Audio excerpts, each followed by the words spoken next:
Welcome students. So this is our next chapter, that is flow of heat. So in the last chapter we have studied what is heat and how heat moves or how heat changes, what are the effects of the heat. So in this we are going to see how heat transfer from one body to another. What are the modes of the heat? So let's start our chapter. First of all, let's do one activity to see that how heat flows or is really heat flows. Take some hot water in a tumbler and dip a metal spoon in this water for some time. In some time, you will notice that the spoon will become hot, and when you touch it, it will be uncomfortable to touch. So, this activity shows that somehow heat is transferred from hot water to the spoon. Next, let's take one another example. Leave the cup with hot chocolate or whatever the hot liquid in it for 10 to 15 minutes. Now feel the hot chocolate. It has cooled. Can you think why? Because in first case, heat is transferred from hot water in the tumbler to the spoon and then to your hand. And in second scenario, that hot chocolate filled cup has lost its heat to the surroundings. Just in this you can see the surrounding air temperature is 24 degrees Celsius and temperature of hot chocolate cup is 98 degrees Celsius. So there is some difference and that heat starts flowing to the air. So it has lost its heat to the surroundings. Now what we got to know with these activities, that heat flows from a body at a higher temperature to one at a lower temperature, just like we put one tap at the higher place at the higher point and one at the lower point. What we will see that the water will flow from higher tap to lower tap with the help of some pipe.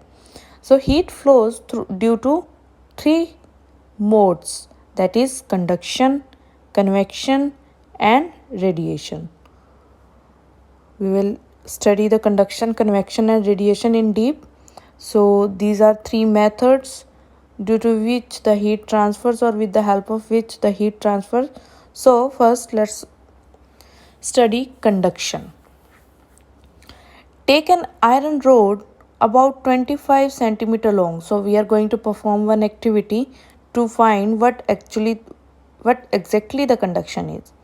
We have to take one rod about 25 centimeter long and fix thumbtacks or nails along the length of the rod using wax. So using with the help of wax, we have attached the thumbtacks or nails on the rod and then heat one end of the rod with the help of candle. So as the rod gets heated, the wax melts and the thumbtack falls off. The thumbtack nearest to the end being heated falls off first, the farthest thumbtack falls off the last. So we will see in the video how this is going to happen, that as we started the heat, the rod will get heated and these thumbtacks will started falling. We will see in the video. So conduction of heat. We have taken a metal rod in this and some large tacks or braid nails are attached with the help of wax. So we will lit the candle in this activity, and as the rod gets heated, the wax starts melting and the thumbtacks falls off. So what we see that the thumbtack nearest to the end being heated falls off first and the farthest thumbtack falls off last. So this activity shows that heat is traveling along the length of the rod from the hot to the cold end, and this is called the conduction of heat.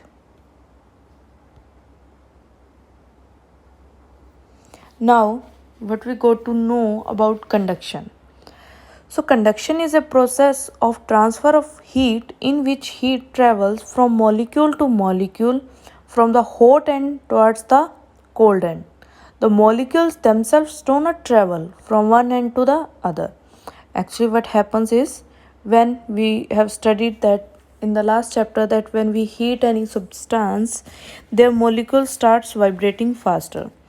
And so in the scenario of rod, when we started heating that rod, the molecules at the end of the rod started vibrating faster, and these vibrations are disturbing other molecules, and this is how those vibrations started moving and heat is getting transferred.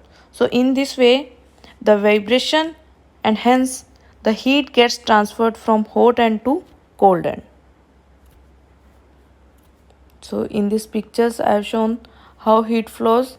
First of all, we are providing heat and atoms are energized and vibrations increases.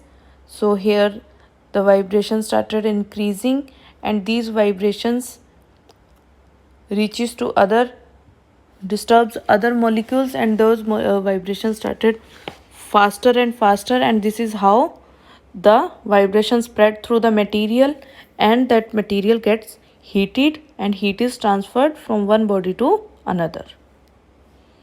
Now there are some conditions on which that conduction take place. First is, heat can be transferred from one to another by conduction only if the two objects are in contact and their temperature are not the same. Suppose we are having two water tanks at the same height, the water will not go from one tank to another, but if those tanks are at different heights, the taps are at different height, the water will transfer. The same scenario is here, that one body has to be of higher temperature and one body of a lower temperature. Now one another activity to prove some, that what are the objects which will transfer heat and what are the objects that will not allow the heat to transfer.